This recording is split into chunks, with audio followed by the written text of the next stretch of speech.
kuitambua, na mwanadamu amebadilisha.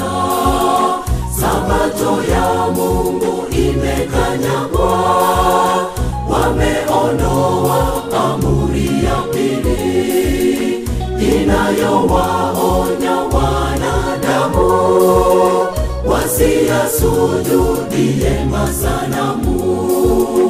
Wamepunguza amri za Mungu, hata zingine wamegeuza.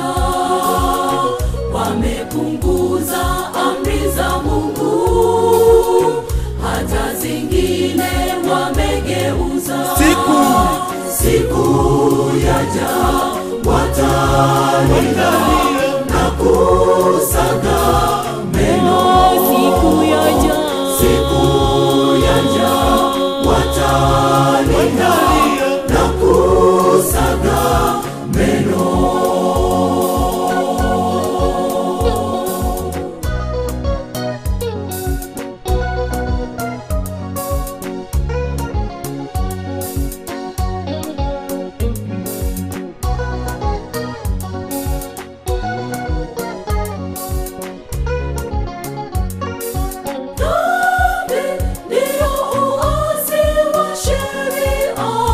Tulizopewa kutembea kwazo, mwenye akili na akatambue ushuhuda wa Yesu alotupa.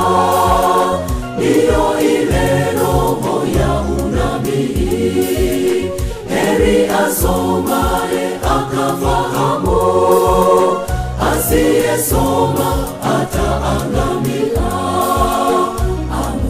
Ya kwanza inasema usiwe na miungu mingine, nayo ya pili inasema usisujudie masanamu, na ya tatu inasema usitaje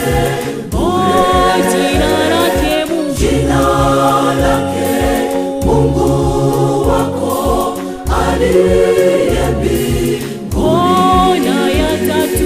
Na ya tatu inasema usitaje jina lake Mungu wako aliye mbinguni.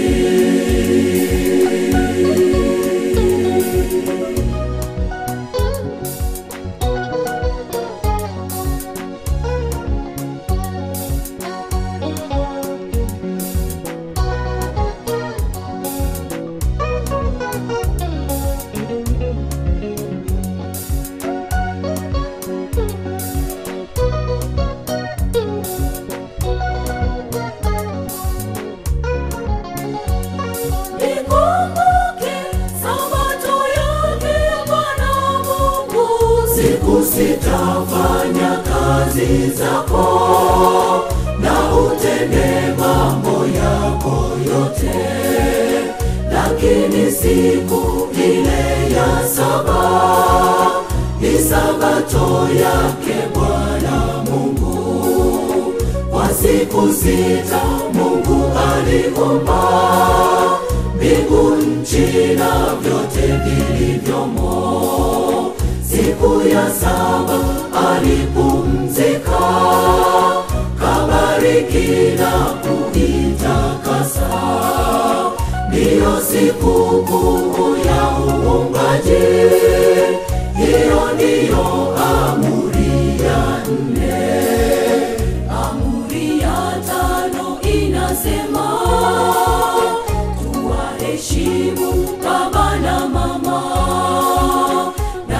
Ya 6 usiue, pia ya 7 usizini, ya 8 pia usiibe.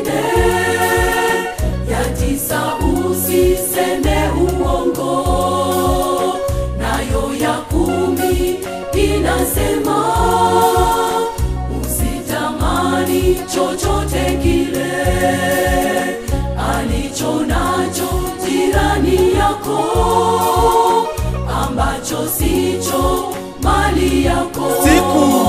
Siku yaja watalii